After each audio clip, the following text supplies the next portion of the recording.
Welcome everybody. We're so excited you're here. Yeah, today we're going to be talking all about like life, college, career, scholarships, and really we kind of want to like have you mostly ask questions. I'm your moderator. I'm Katie. A little bit about me. I work at Target as a software engineer. I absolutely love STEM. Everything STEM is what I love to do. So yeah. Well, I kind of wanted to get started off with our amazing panelists.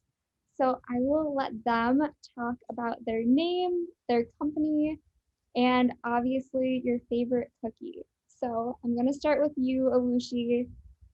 Go ahead. All right. Yeah, I'm Awushi Fayese. I am a newly graduated software engineer. I went through boot camp and I'm currently interning with Target doing web development work. And my favorite cookie, be embarrassed, but my favorite cookie is an oatmeal raisin cookie. And every time I say this, people look at me crazy, but I love oatmeal raisin cookies. All right, that is acceptable. I can see it. I mean, although I don't like oatmeal raisin, they kind of scare me, but I respect it. That's fair. That's fair. More for me. Um, yeah, okay. Well, Anna, can you tell us about you? Yeah, of course. My name is Anna Peterson. I was an intern for Target last summer and then in the fall, and now I'm finishing up my senior year at Boston College and also work for a nonprofit startup that started at BC. So kind of all over the place for that. But my favorite cookie, I think, is like the monster cookies. I don't know if that's how you. I'm a big chocolate person, so like the ones with M&Ms and like oats. I think I don't really know. They're very good. Oh my God. Yes, those are so good. So one of my professors at school like was obsessed with this one show who like I don't know what it was, but apparently like there's this thing with cookies where it's like half blue M&Ms, half red M&Ms. And one year for Valentine's Day, the CS people made him cookies that were the monster cookies. So that's the story there. All right, Catherine, you're up next. Is my audio working? Yes, it is. You're okay, good. Okay, good. I was really worried about that. Okay, so sorry, the question. So my name is Catherine Myers. I am a biomedical engineer at Abbott, which is a medical device company in the Twin Cities. And what was it? My favorite cookie? Yeah. I don't mean to be boring, but I feel like my favorite cookie is chocolate chip. I don't know if that's boring or not, but I love chocolate chip cookies. I make them like literally every single night. Yeah. That's amazing. Oh my, okay, yeah. I love to bake. So. Yes. No, chocolate is like classic. I was talking about this with somebody yesterday and we were just like, if you don't like chocolate chip cookies, like something is wrong. Like anyway, okay, I see Brianna is here as well. Brianna, if you want to introduce your name, your company, and your favorite cookie, go ahead. Can you hear me? Yes, we can. Hi, Katie. How are you? I'm amazing. How are you? Good. My name is Brianna Mccullough. I'm a technical program manager at Google. And my favorite cookie is, I would have to say, white macadamia. It's really good. Ooh, I don't know if I've ever actually had a white macadamia nut cookie. Yeah, they're really good. All right, well, that's the number one thing on my to-do list now is try that out. All right, so yeah, now that we know everybody, like feel free to be posting some awesome questions in the chat. I do have some questions prepared and I'm always ready to wing it. So, all right, my first question is for Awushi. And I want you to tell us all about boot camp. Like, what is it? What was your experience like? Everything. So the floor is yours. All right. So I suppose I'll start at the beginning. The boot camp I went to, it's called it's through the Dream Core Tech program, and it's specifically for creating alternative pathways for Black and brown folks to get into technology. And it had a pretty rigorous application process, a couple rounds.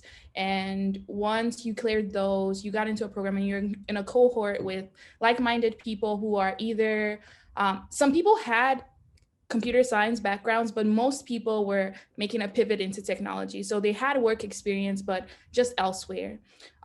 So my cohort was 19 people. And because of COVID, it was all remote, which was a very interesting challenge to navigate, because being on Zoom for 8 hours a day for 10 weeks was incredibly challenging, but we learned a lot. And it was a back-end focused boot camp. So we did a lot of Java work and then kind of branched out from there in the last 3 weeks. So yeah, that's kind of the high level view of it, but any specific questions I can take, or yeah.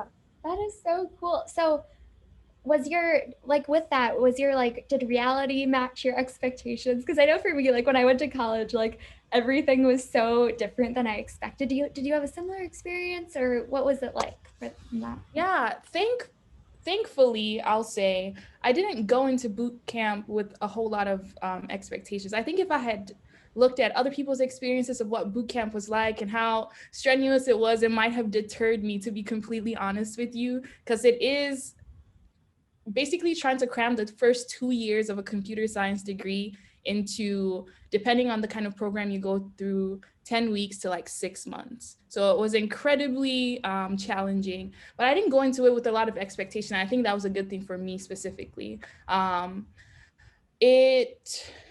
I'd say, I think one of the main hurdles I faced going into it, beyond like the time you spend on Zoom and Zoom fatigue, really was trying to figure out how to study.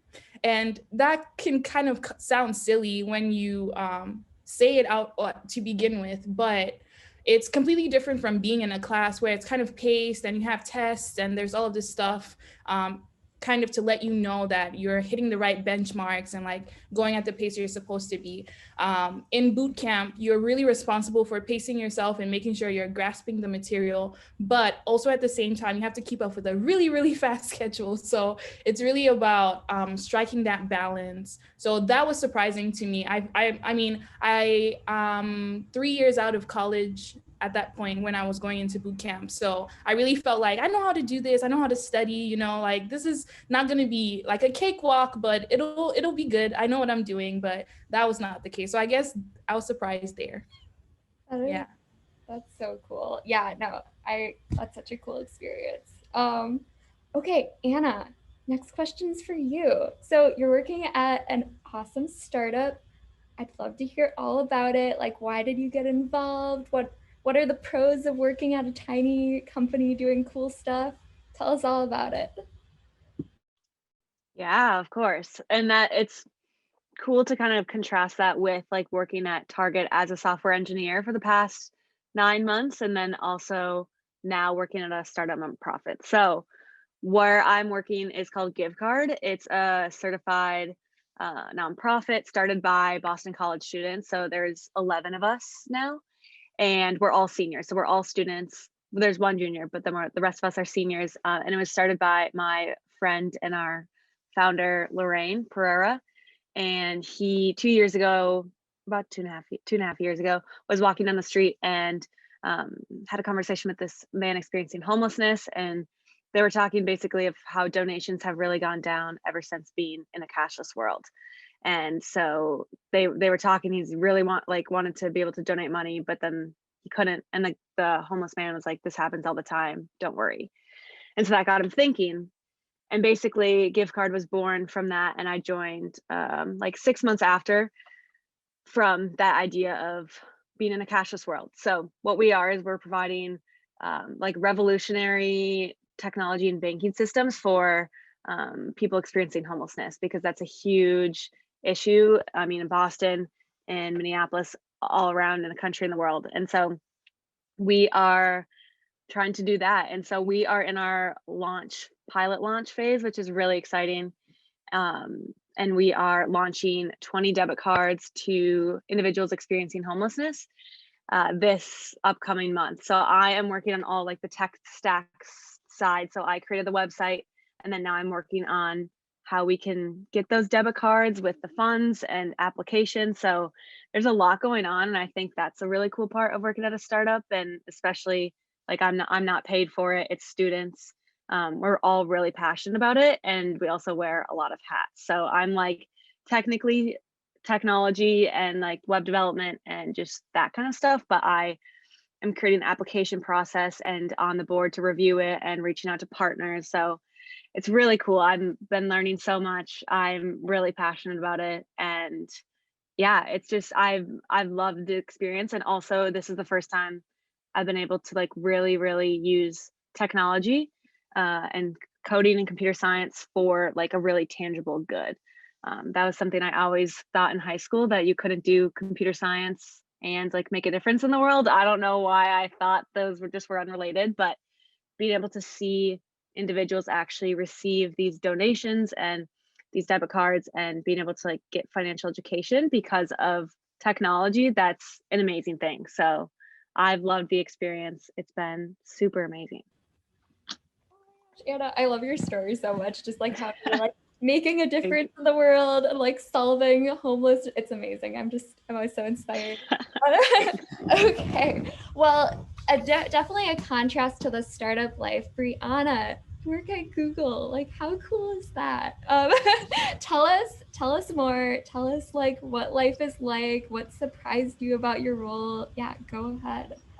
Yeah, so as you know, Katie, I was a software engineer at Target headquarters for a couple of years, and I was a quality engineer at 3M. I've worked for like only big, massive companies for the past 5 years. And so I transitioned over to Google about 10 months ago. I left a traditional software engineering role and went to a technical program management role.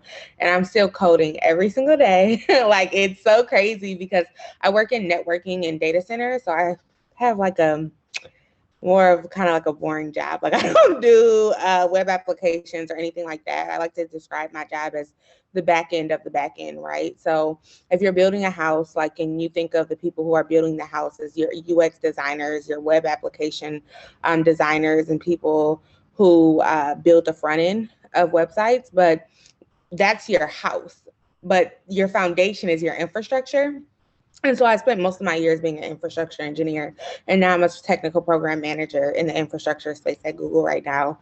Google is massive. It's global. I love it so much. I have a traditional computer science degree from Michigan State University. So I'm considering going back to school again, which I never thought I would consider ever again. But I love Google. It's been absolutely amazing. Huge learning curve. I'm in California. I'm in the Bay. It's been a lot of fun. Like I said, like, one of the things I've had to adjust to the most is that it is really fast paced, and like, everyone is smart. Like, being smart is not like good enough, right? Like, it just, like, you have to be so much more than just smart on a day-to-day basis. Like, you have to show up, be your best self. Like, it has been probably one of the more challenging jobs that I've had, but it's been so rewarding and so much fun. Oh my gosh, that's so cool. All right, Catherine. So you were involved in aspirations in computing in high school. Like, that's super cool. Now you're just killing it as an engineer. Can you tell us more about like how aspirations has helped you?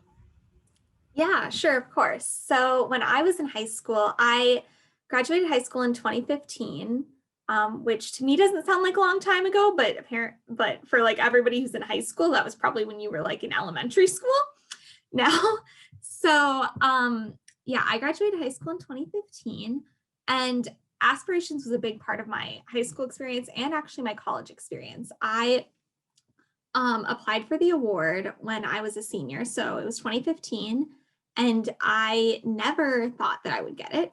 And I tell people that all the time. I was like, I didn't think this would be me, but I ended up receiving it. And through that, with the award, I actually ended up getting an internship in software engineering at a company called Logic PD in the in the Twin Cities.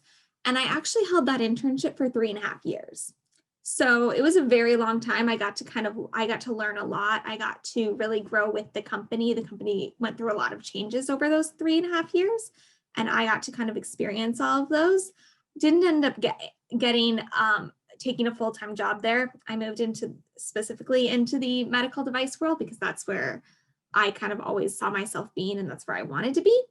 But it definitely helped with kind of like encouraging the internship experience. And then towards the end of my college career, I actually was able to, I reconnected with Russ about a promo that we were doing, and actually ended up joining the committee for Aspirations. So now I'm not only an alumna of the program, I'm also on the committee, which is super fun for me because I get to work with a lot of the alumna that I kind of grew up with and graduated with, which is super fun. That's my role, is I work on the alumna network. So that's just super fun for me to like see girls that I graduated with and see what we're doing now in college. So it's just been for me, it's been a great networking experience. It's been a great experience that it helped me jump into my first internship that I held for 3.5 years. And yeah, that's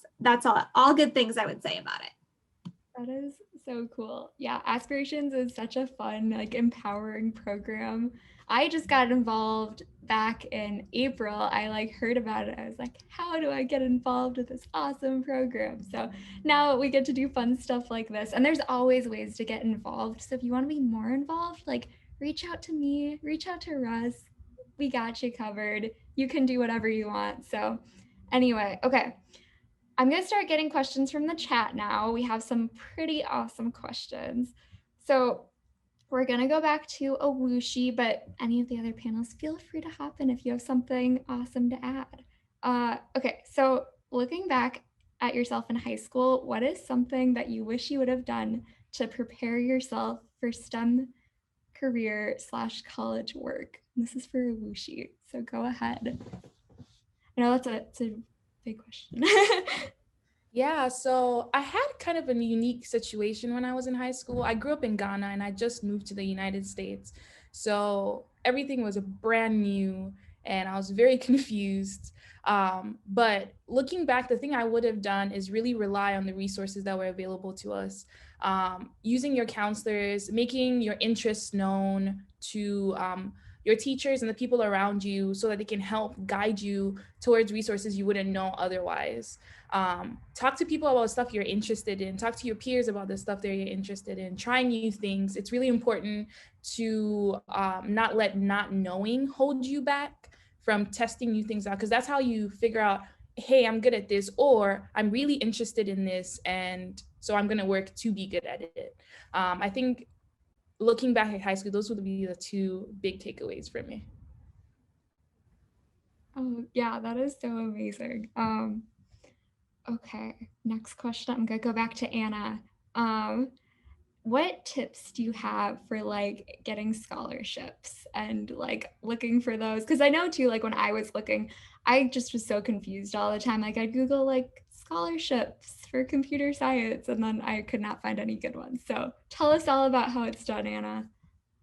Yeah, it's a crazy, crazy path to navigate, but this is a great question because I think I'm the third out of 4 kids, and my first 2 siblings went to universities pretty close to our house, like similar financial aid packages. And so I was kind of the first one to venture out to Boston to a private Jesuit Catholic university that has a pretty big price tag on it. And I think also then that unique lens of being in STEM and doing that stuff.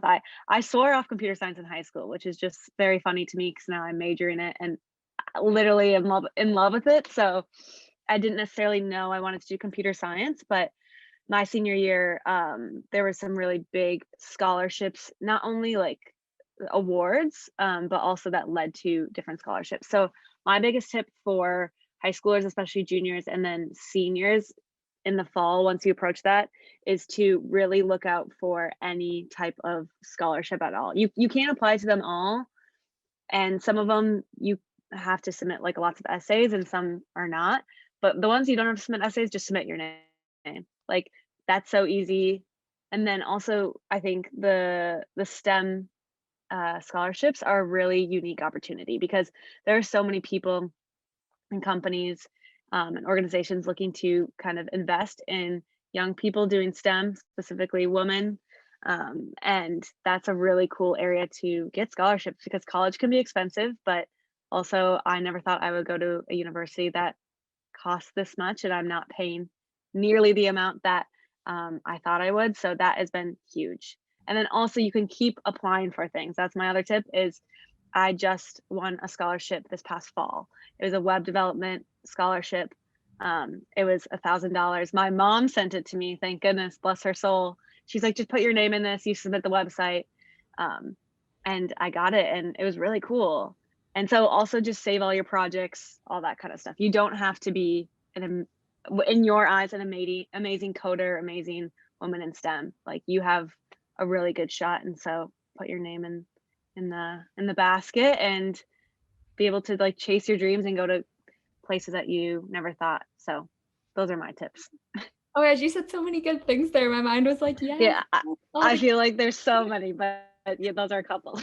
Yeah. Oh my gosh, absolutely. That's like the best tip I ever got was like have a Google Doc, keep track of everything you do, like any events you go to, any like projects you've done, like keep track of it all and like put dates by it. Cause like, yeah. Going back is so helpful. Yeah. Oh my gosh, there's so many good questions in the chat. Thank you, Anna. Okay. Well, I'm gonna go to Brianna. Brianna, how were you able to narrow down your specific STEM major in college? And like, what tips do you have around that? Oh, wow. That's actually a great question because I have such a unique story. I went to college and I majored in human biology. So like I wanted to be a doctor. I did not, how I ended up being an engineer, only who knows? I don't know. I still don't know. But I wanted to be a doctor, and I actually got a scholarship to spend a year in Washington, D.C. doing research at the Georgetown Lombardi Cancer Center and ended up getting published research out of it and came out of that experience like, I actually hate this. I don't want to do it. I don't like this. And from there, I found myself being captivated about the engineers who were working on medical devices, hence me ending up at 3M after I graduated college. And so when I got back from that experience, I actually changed my major. So this is a lesson like intern, volunteer. What it is going to teach you, it is going to teach you what you like and what you do not like. And trust me when I say what you do not like is just as important as what you do like in every life. Like, I am so thankful for the internships that I took that I hated because now I don't have a job where I wake up hating everything, right? Like it helped me narrow down like, oh, I actually don't like being a doctor. I don't like doing research. I don't like these things. Well, then I need to switch my career to something that is a little bit better for me. So intern, every volunteer experience that you can, take it. It will help you really just light your path forward. Yeah. Oh my gosh, that is so true, Brianna. Yeah, you know, like all of us were just like nodding our heads like as you were talking.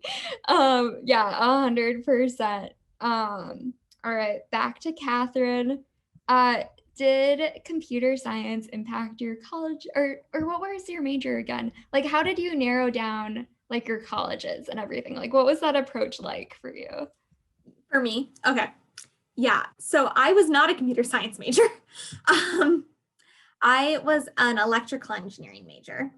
And that was actually kind of a big deal. I went to the University of Minnesota, and that was one of the big things for me. A lot of smaller, even like liberal arts schools have computer science, but they don't have engineering. For engineering, you tend to have to go to more of like a Big 10 school or something big. Sometimes you can get smaller ones, but like if you want a true bachelor's of engineering degree, you generally need to go to a bigger school.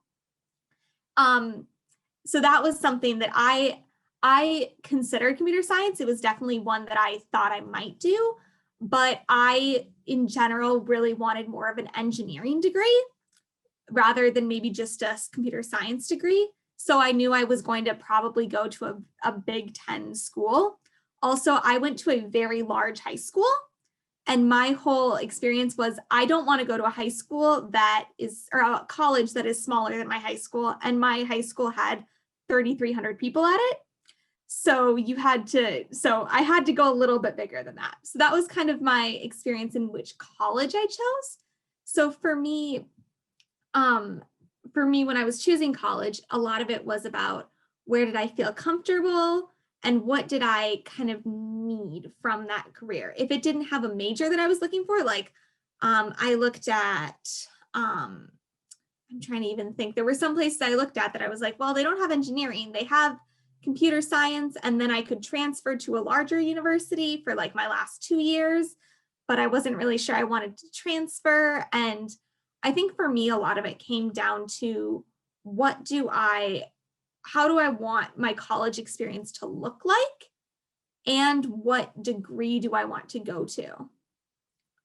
Because there are some schools that have, better, more renowned degrees in some areas than others. And also even for me with engineering, some schools are more technically engineering based and some are more abstractly engineering based, which is more like just the actual sciences versus maybe more like a manufacturing or more of a technical engineering degree. And you kind of have to make that choice where you want to be with that as well. So I think it's a lot of figuring out what you want and then kind of just molding into, okay, this is a school that looks like that. Yeah, that's a really good point. So yeah, I definitely like that approach of like kind of thinking of what you like and don't like. And too, I think sometimes we put a lot of pressure on what college to choose. And for me, I kind of just went on instinct. I was kind of like, this seems good. And college, I think too, like a lot of times it's like your mindset, like you can make the best of whatever situation you're into and everything. And yeah, okay, well, our next question is for Awushi. How did you get interested in STEM and what was that process like for you? Yeah, so I've always been interested in science. I was really big into biology, just all through elementary, high school, all of that. But then I never really considered computer science in any form, really. I just never saw anyone who I knew or who looked like me in tech. To me, it just wasn't like a space for me. I literally never thought about it. But then I was in my previous job where I did healthcare research for like a big insurance company. And we were rolling out these studies and we used applications that just kept breaking. And when they would break, it would be like 6 months of hell, just like trying to do like little patches and still keep the study going. And that made me super interested in like the fixes they were discussing, because I listened to the engineers talk and like discuss stuff and I'm like so lost. So I started kind of teaching myself to code on the side, like with apps and just online, like with free programs. And I kind of forgot about it until COVID happened. And I had all this time, I was at home and I was talking to my partner and we were talking about my skills. And as you all, well, I don't know if you all know this, but things like being analytical or like having a logical way of thinking or certain aptitudes make you lend themselves better to engineering or programming. And so I kind of took all that into consideration and then found where I slot in. So it turns out I learned a lot of back-end stuff, but it turns out I really like front-end engineering just because you're able to have like a tangible result for the work you're doing. And I love being able to see like, I've made these changes. This is what all this code has like resulted in. So that was kind of my path. So basically I was applied sciences and now I'm kind of shifting more into technology. Yeah. Oh my gosh, that is so cool. Yeah, no, I totally agree. Well, another thing too about computer science is like, for me at least, I really did not like it when I was majoring in it. I was really bad at it. I cried all the time. It was not a good time. But I knew that it was a perfect stepping stone into like any career. And it's really like a great tool. So sometimes that's a good way to STEM. But okay, Anna, I have the perfect question for you. How can you find a path that serves a STEM passion and social justice passion? Take it away. In the chat, I was started typing it and I said, love this question, because at first as I said, I was in high school and I swore off computer science. I took AP computer science and advanced, and I was like, I don't want to sit behind a desk my whole life. I am active, I'm outgoing, like I want to make a difference in the world. That's like always what I've said. I'm like, I want to make a change in the world. I want to make a positive change. I don't just want to sit at a corporate office. And my perception about what computer science was and what just STEM in general was seemed very just like boring and not like stimulating, and also most importantly like not world changing, which is just like absolutely not true. But I think I needed that time to think. But the cool thing about technology and just STEM in general is that's, in my opinion, and I feel like other people agree, is that's where you can really make the most change, because so many of our world's like big issues, whether it be hunger or like water sources, poverty, that kind of stuff, those solutions are starting to look towards technology to be that kind of like missing puzzle piece of these solutions. So I just get so jazzed up about, there's so many things in the world that technology is starting to improve, enhance. We know technology can be a great evil and a great good, but I just get really excited that there's so many issues in the world that can be helped with technology. And if you're passionate about anything, whether it be, I initially started in technology because I wanted to work at Google, to work through translating like books from English to different languages, so kids in remote areas could have access to technology, and that really got me going. And then the whole world was opened of how really any social issue can be not solved, but helped with technology. So go out there. There's so many cool opportunities, paid, unpaid, volunteer, full time. Just start looking, and also you can do your own thing too. You can self-start. So yeah, I could go on forever, but the crossover is there and it's needed more than ever. So Yeah, I totally agree. And it's so exciting. Like all the stuff you can do with technology is just amazing and like so inspiring. And I think a lot of times that's just not talked about a lot. Like a lot of times it's like, oh, look, you can make your computer say hello world. Awesome. Yeah. But like we don't talk about it. Yes, exactly.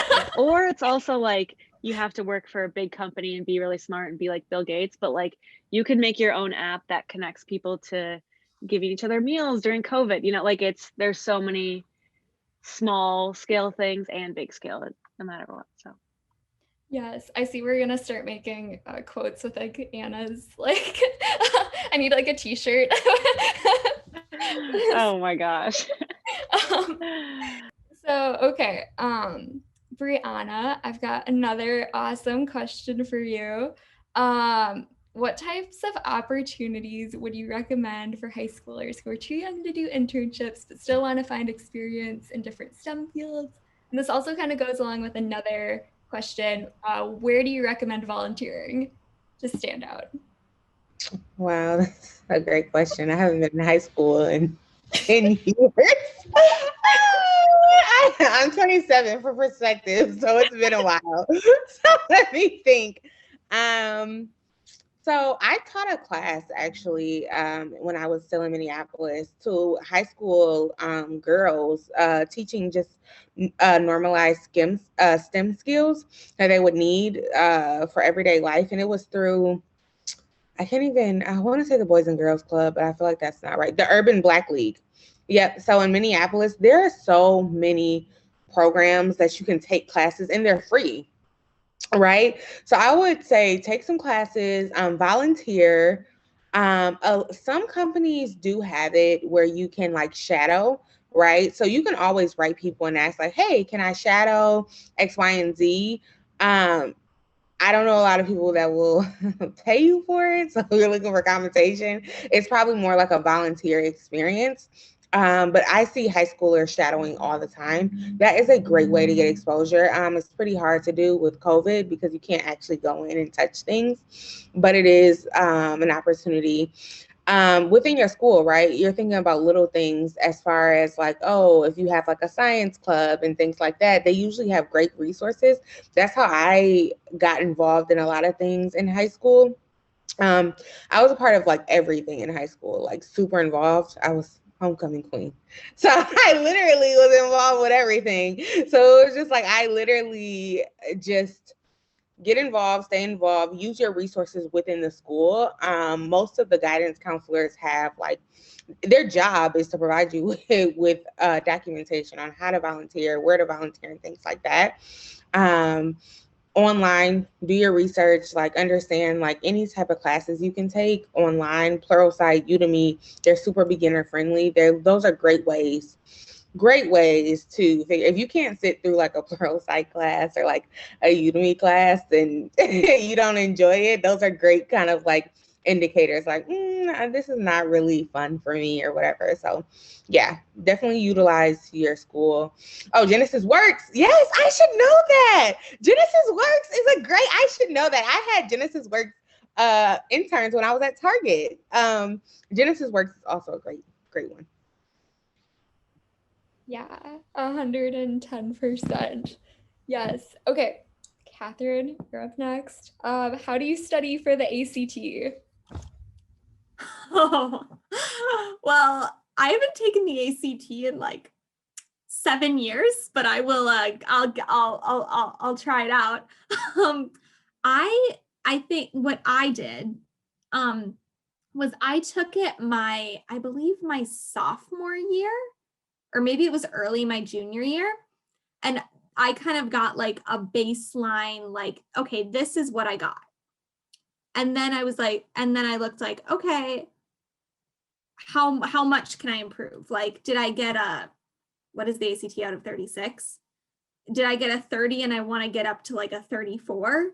What's the difference between that? Did I get a 24 and I want to get up to like a 32? So I don't honestly know what I did was I took my ACT, I think it was either late my sophomore year or early my junior year, got a baseline. And then I literally did like a book. I don't even know if they sell those anymore, like an ACT book. And I studied, and then I took it at the end of the end of my junior year, and my score did improve. I'm sure I know I have friends that took classes. I'm sure there's probably some like more online stuff you can do now. But I think the biggest thing for me, and honestly, I think the biggest thing about any sort of standardized testing is you just have to do problems and you have to keep doing them, because that's like, I mean, the thing about the ACT is that the more you get familiar with the type of problem, the more you're going to be familiar with the test. But yeah, that's what I'd say. I was absolutely terrible. So for the ACT, I bought the book right like a month or two or so in advance, and then I just didn't like study, which is terrible. Like, except for like the day before, I was like, oh man, I should read this book and do the problems. But I think that like going through the problems and doing them is really helpful. And I think too, another like good tip for ACT is like a lot of times just reading through all the questions, and like usually there's at least two you absolutely know it's not gonna be. Like you can usually cross off like, okay, like process of elimination, all right, like it's definitely not these two, maybe it's one of these. So yeah. Great. I was gonna say, in addition to going through the test and like using the books, another thing to do is practice within that time frame, like several times. Because I think what flusters people, at least what flustered me a lot with taking these tests, was not necessarily the material, but it was, oh my gosh, the clock is ticking. I don't know what to do. Am I gonna make it through? So practice going like if you want to push yourself, even less time. So you know that for sure I can make it through it, and you can put that anxiety aside and just focus on answering the questions. That was super helpful for me as well. and just, yeah, familiarizing yourself with the test and making sure you know what the sections are, you kind of know what's coming next. All of that gives your brain more space just to think about what you're actually doing versus like worrying about all the other little details. Yeah, I also think, and one more thing I'll say, I think knowing what you're like during tests is really important. So if you are a nervous test taker, know that you're probably going to be nervous taking the ACT. If test taking doesn't scare you at all, you might have a little bit more nerves, but I think just knowing what you are going to be like is good to know too. So like, if you know you're going to be nervous, prepare for that and do something that makes you less nervous. Yeah. Oh, that's such a good tip for sure. So Russell asked, does a higher score provide you with greater access to resources, scholarships?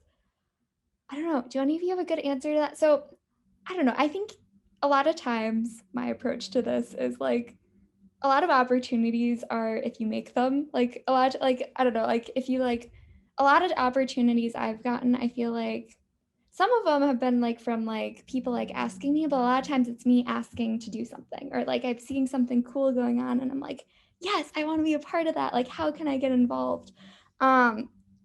I think that it does help a little bit on scholarships when you're applying to colleges, because when you apply to a college, like a lot of times they just give you like a base scholarship. They're like, okay, cool, like here's like $10,000 off of the tuition price, basically. So I don't know, do any of you have any thoughts on that?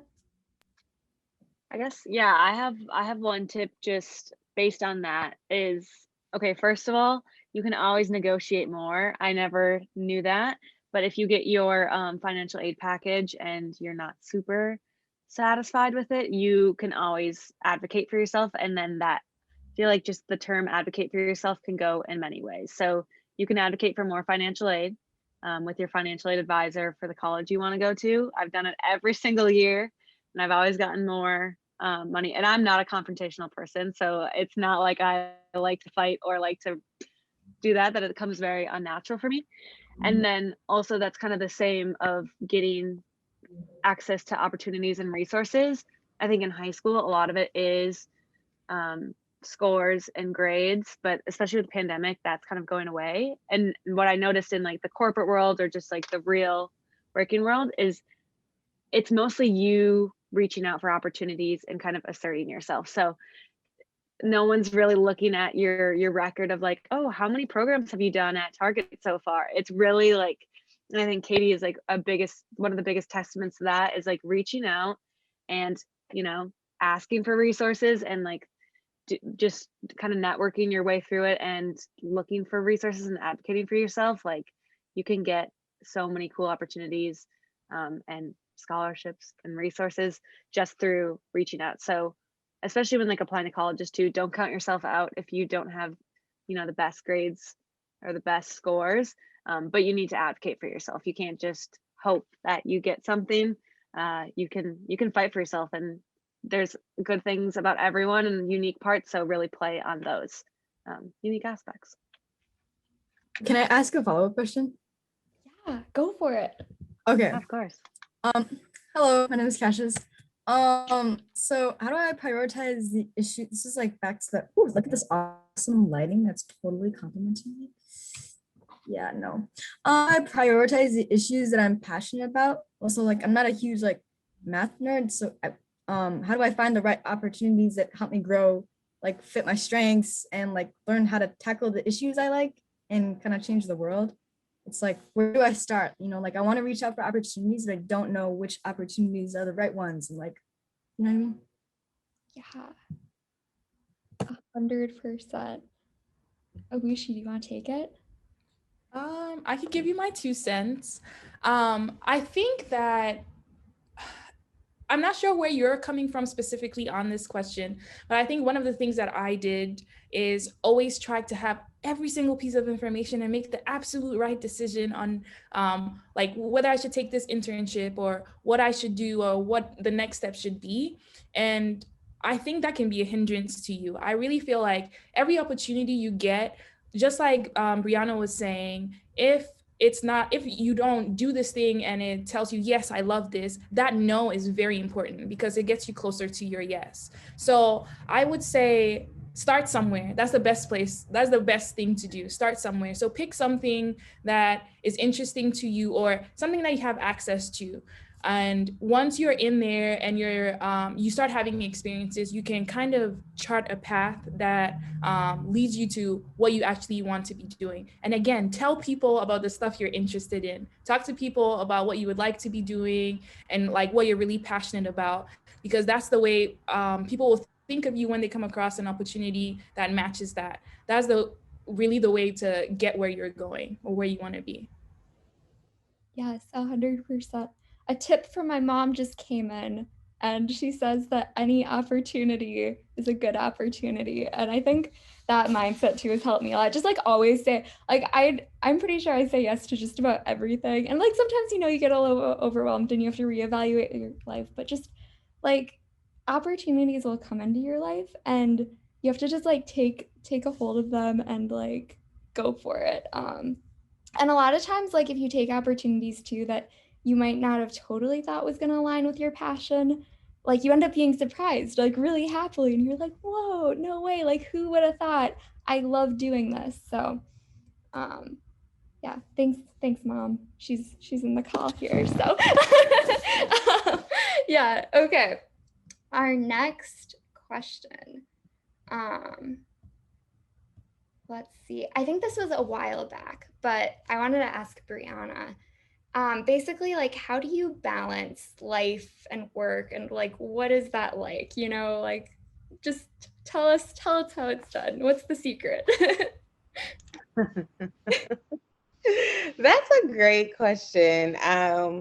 I am a super just like, I live by my job will never be my life. Like I always tell people, like if I ever have a job that has me anticipating waiting on the weekend, then it's time to start looking for a new job, because I never want to be in a position where I am waking up on Monday waiting on it to be Friday, right? And so it's just kind of like, for me, I have made it my mission to not allow my job to be my life. And how I do that is that someone could write me, right? Like Google is a global company. People are awake at all times of the night.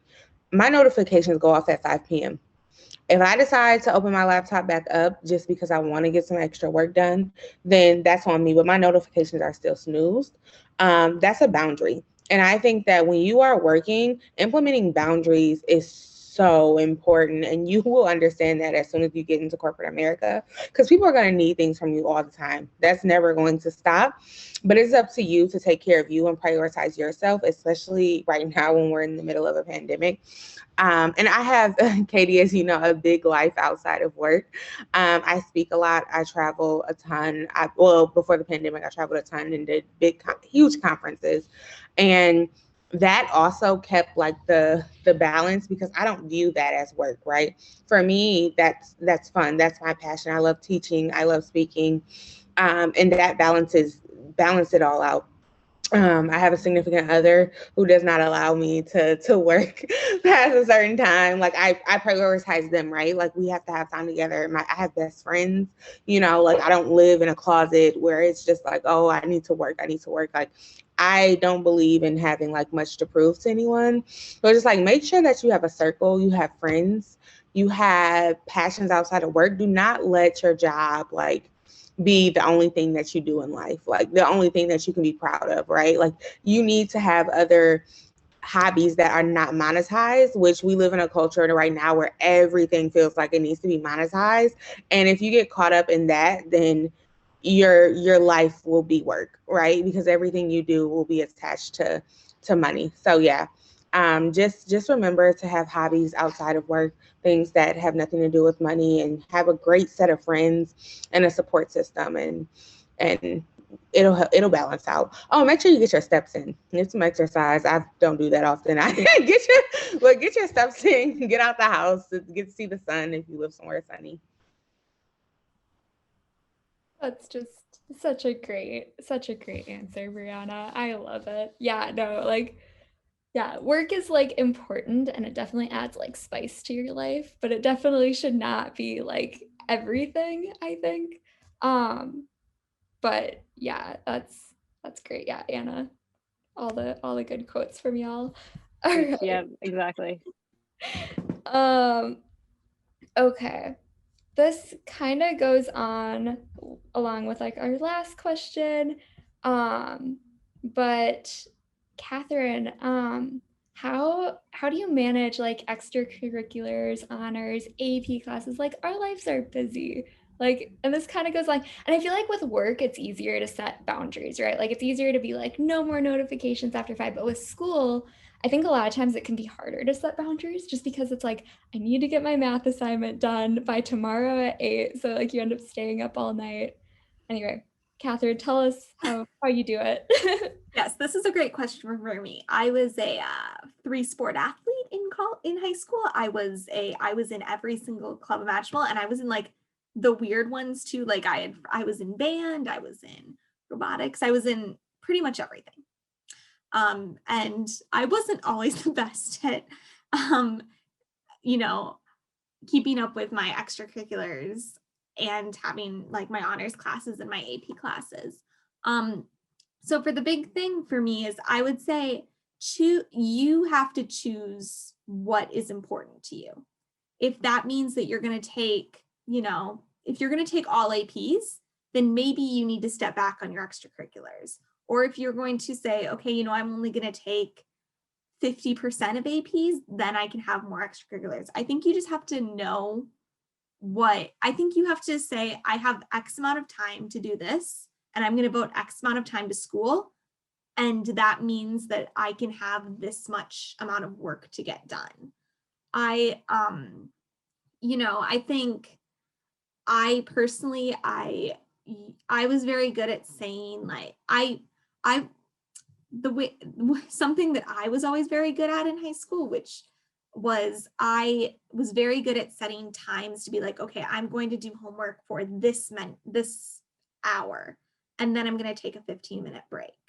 Or if I need to get X amount of hours of sleep, then I need to be in bed at this time. I think you need to, and even like I would set timers of like, okay, if this buzzed and I'm done, and I did that in college too. I think you just need to almost make like a schedule in like GCal or iCal or whatever you're going to use, and say, and block off time of I'm going to be doing this and that and the other thing.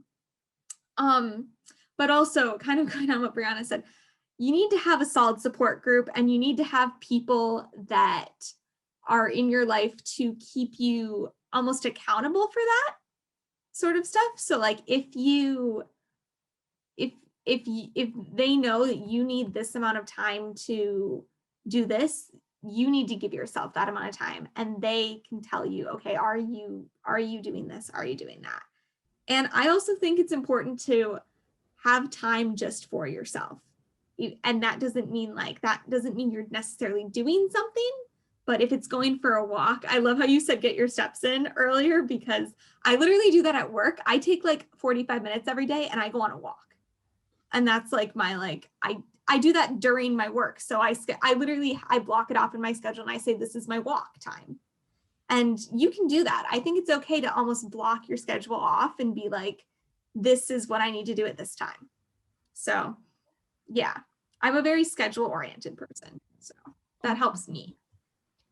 Yeah, I think the two things that kind of stuck out for both you and Brianna's answer was that like you need to set boundaries in your life, and you need to like stick with them, and you need to build meaningful relationships. I think that that's so important. And another thing too that like I find helpful is like sometimes when you get really stressed out and you have a lot going on, like it sounds crazy, but like focusing on others, or like just writing a note, or like killing people with kindness, just like spread the kindness. It makes you feel like happy and good. So that's a little tip. Okay, Awushi, beyond the obvious technical skills, what are employers really looking for? I think the buzzwords of the day are ability to collaborate and communicate. Those things are extremely important. It doesn't matter how great you are at whatever it is you do. If you can't do it with other people, you won't get very far. So employers are looking at people who can do that, specifically with STEM stuff and engineering, documentation, being able to talk about what you did, why you did it, what changes you made, and just leave a trail for the next person coming is super important. Yeah, I think those would be really the big three: ability to collaborate, communicate, and be accountable to your team, be transparent with the work you're doing. Yeah. Wow, that is a beautiful, concise answer. I absolutely love it.